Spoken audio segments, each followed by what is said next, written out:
Hello, this is Daniel, and I'm going electric for the average person. Thanks for coming along for the ride. Coming to you today from the region of Puglia in southern Italy on a bicycle. First vacation in 2 years since all this COVID silliness began.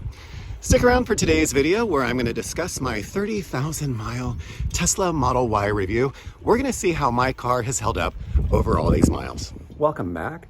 I always love comments from viewers of my videos, so please feel free to leave your comments in the comment section below. This video is going to build on two previous review videos that I've published already. One is a 13,000 mile review and the other is a 20,000 mile review.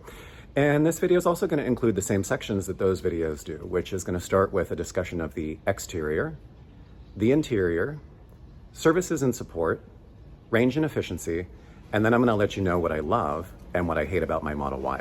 All right, let's begin. First up, the exterior. Now I am walking around a resort, so you might hear people buzzing around behind me as I'm going through.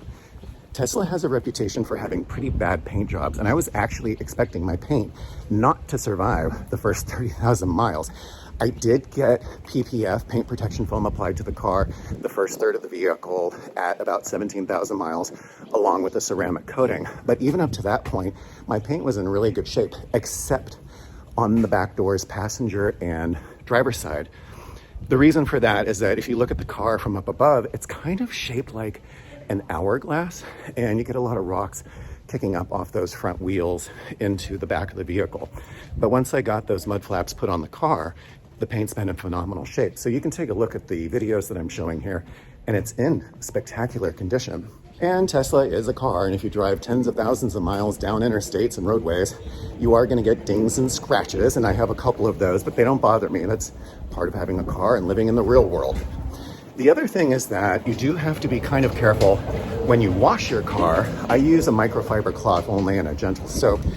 Beware when you wash the car, take off all your jewelry. I have a nice 4 to 5 inch long scratch in the back of the vehicle because I just swiped it with my watch. That was painful. Don't be me. Don't do that. But other than that, taking a look at the video clips here, you can see that the exterior of the car is in really, really good shape. And finally, I'm going to show you a couple of the gaps that came with the car when I picked it up. I never reported any of this stuff to Tesla because I kind of figured, like, one, I needed to get on the road, and two, I just needed to get on with my life, and they never really bothered me. But the car does have some significant gaps in it, and you can see, like, in the brake light here, it's just a little bit popped out. Maybe I'll have a Tesla service and support appointment, take a look at those. But again, it's not a big deal, and I've had the car for 10 months now, and somehow I have a feeling Tesla's not going to fix that. Now let's talk about the interior. I opted for that beautiful white interior, which I love today at 30,000 miles as much as I did the day I picked up the car. Now I will say Blue Jean transfer is real. At about 17,000 miles, I discovered a light and permanent Blue Jean transfer on the side of the driver's seat that is nearest the door where I slide in and out. Apparently there are some chemicals you can buy that should hopefully remove that. I haven't bothered with it. I sit on my seat, I don't stare at it, so it doesn't bother me. I'm also primarily the only person in my car, so I don't have any transfer on the passenger seat or the back seats. That said, I did buy the IOKMEE 4-in-1 pet seat cover, which I love. I put that on that back seat before I toss in any suitcases, boxes, bags of groceries, or anything else that I carry with me as I travel around the country.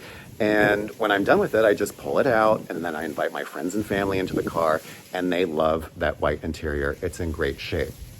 Now there are the inserts on the dash and then also along the doors. Those are in good shape. The little white strip on that dash has a couple dings and scratches on it, but it doesn't bother me. It's to be expected. And the center console has that piano black in my car. Apparently none of the Model Ys have that, so it's not going to be an issue. It has a couple scratches on it, but it's still in pretty good shape. I use a microfiber cloth and I cleaned it up and everything's good. Other than that, the cushions are in great shape. I have to say, I think the seats are really, really comfortable. When I ride in other people's cars, I'm just kind of like, man, you guys need to get those Tesla seats in your car. I really love it. And again, I've been driving around the country for 30,000 miles, and I have a bad lower back, and the car just works really, really well with my body. I love it. Service and support. At 10,000 miles, the driver's side front electromechanical power assist brake assembly unit or something like that broke and resulted in a tow of my car 150 miles away to the nearest Tesla repair and service shop. I was in rural Virginia at the time in the far west, and that was pretty inconvenient, but Tesla did hook me up with a 2-week car rental. So it worked out in the end. Actually, a little bit better because I was driving through West Virginia, which is not exactly a hot spot of charging. And then I got the car back, and that front wheel worked great. Oddly enough, after that repair, I was getting like 20% better range and efficiency on my car. So in retrospect, it was kind of the best thing that ever happened to me as a Tesla owner. Then after that, around 17,000 miles, the back rear wheel on the driver's side sort of developed this clanky sound whenever I'd go over uneven pavement. And then the front driver's side developed kind of a metallic dunk dunk anytime I go over a gap in the pavement. And it's not just like rubber, you know, when you hear this dunk dunk dunk dunk dunk when you go over gaps in pavement, it's a real metal on metal sound. I brought that in at around 20,000 miles for a service repair checkup on the car, and they didn't fix it then. And then I also recently brought my car in at about 29,000 miles and reported it again, and Tesla keeps saying that they don't hear anything, which is weird because I have video clips of it, and the techs that go on test drives in my car, when they're in the car, they tell me they hear it, and then when I get the invoice says there's nothing wrong with my car. So these are two things that sooner or later Tesla is going to have to fix, but apparently they don't affect the safety of the car. They just make it sound really cheap and embarrassing, which is kind of what I don't need from a $54,000 car. I don't think anything significantly wrong has gone on with the interior. I have a very light squeak that comes out of the dashboard anytime I put a heavy bottle of water in the center console, which is something I just don't understand. And then I did have to have the passenger front seatbelt mechanism that's up on that B pillar checked out. I actually thought it was broken because it used to rattle like crazy. And then Tesla was like, oh, you just gotta like rearrange the seatbelt down at the bottom of the base where it's next to the car door and then the seat, which is kind of a bizarre design, but you can get rid of it.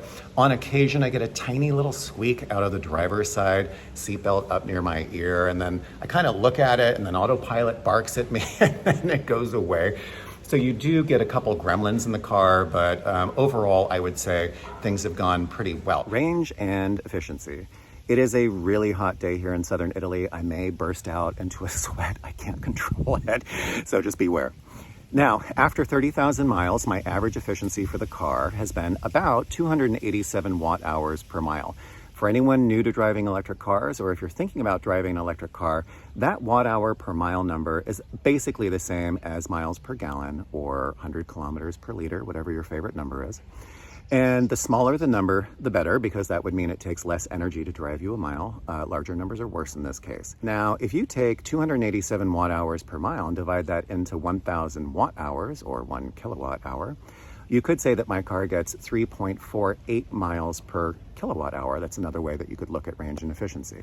And then if you take that number and multiply it by 72 kilowatt hours, which is the usable capacity of a Tesla Model Y battery, more or less, the battery packs apparently are delivered with 74 kilowatt hours based on what I've heard from Tesla directly, but you don't get to use the full 100% of the battery pack because they have to leave a little bit left for battery health and whatnot.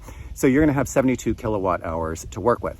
Multiplying all those numbers, my car, in a theoretical 0 to 100% charge, would have a maximum range at regular average driving conditions of 250 miles. The reality is with an electric car that you don't almost ever charge your battery up to 100%, and you certainly shouldn't discharge it down to 0% because then you wouldn't be able to go anywhere. So in reality, you're actually going to keep that battery somewhere between 10 and 90%. Or 20 and 80%, which means you're going to get 20% to 40% less range on a daily basis than you would if you were to charge from 100 and deplete down to 0. Don't worry about it. The only time it really matters is if you're driving long distances. Because of that, in practice, I will charge my car on average every 180 to 200 miles. That means after every 3 hours or so, I pull over and I charge. And it takes me, about 30 to 45 minutes to get from 20% up to 80 or 85%, and then I get back on the road. It's not my favorite. I would love to have faster charging and I would love to have a larger battery, But at the end of the day, it's really not a big deal because you get out, you get to go to the bathroom, check your email, text your friends, do everything that you need to do, you get back on the road, and it's not as inconvenient as I was expecting it to be. EV range pro tip by Daniel. When you're hitting that gas driving down the highway at 80, 85 miles an hour, you're not going to get the range that you wish you could, so you're going to have to drop it down. Little pro tip with an electric car, if you're out in the middle of nowhere, like I drive all the time, and you really want to go as far as you can, you're going to have to take your foot off that accelerator. You're going to have to drop it down to 65, and in emergency situations, 55 or 45, and just let the cars go around you. And finally, I've made 2 videos about charging at home on 120 volts. One in a standard NEMA 515 adapter configuration, and another in a NEMA 520 adapter configuration, which is about 25% faster than the NEMA 515. You can take a look at those videos, and I'll put the links in the description of the video below. Now it's time for what I hate and what I love about my Tesla Model Y. As always, hate is a 4-letter word, so I'm not going to get too crazy with it, but I will mention a couple of the things that I don't totally love about my car, and then I'll go into the things that I do love. So let's begin with hate. The only thing I really hate about my car is the fact that those driver's side wheels make some pretty clunky sounds.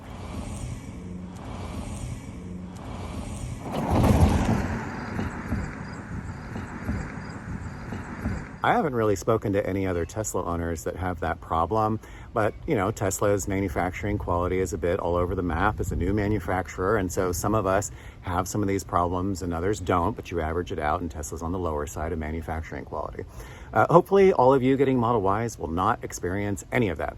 I do want Tesla one day to fix those squeaks and clunks on my car. It just makes it feel cheap. And for anyone listening to my car driving by, it would make other Teslas look cheap. So Tesla, please just fix my car. I really hate that.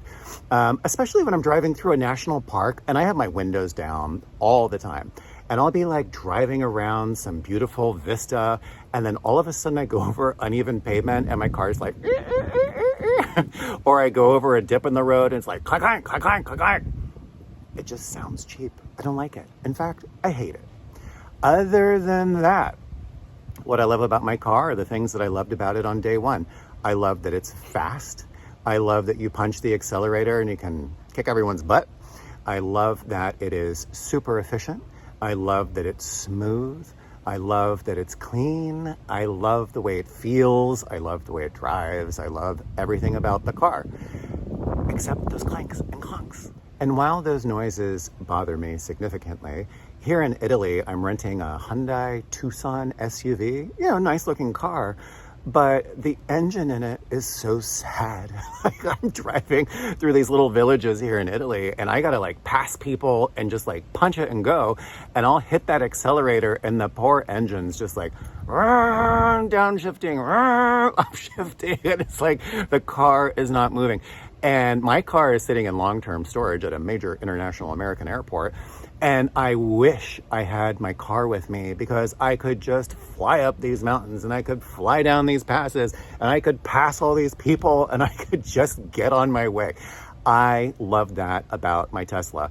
And I think once you go electric, or if you already have, you're gonna know pretty quick that you'll never be able to go back to gasoline again, unless maybe you were in the top of the top ICE performance vehicle category, which costs you a lot more than a Tesla. So I love driving my car. I love the way it looks. I love the exterior. I love the interior. I love the punchiness of it. I love everything about the car. Tesla, if you're watching, just fix those squeaks and then it would be a perfect vehicle. All right. Thanks for watching. Leave your comments in the comments below and I look forward to hearing from you. Thanks for coming along for the ride.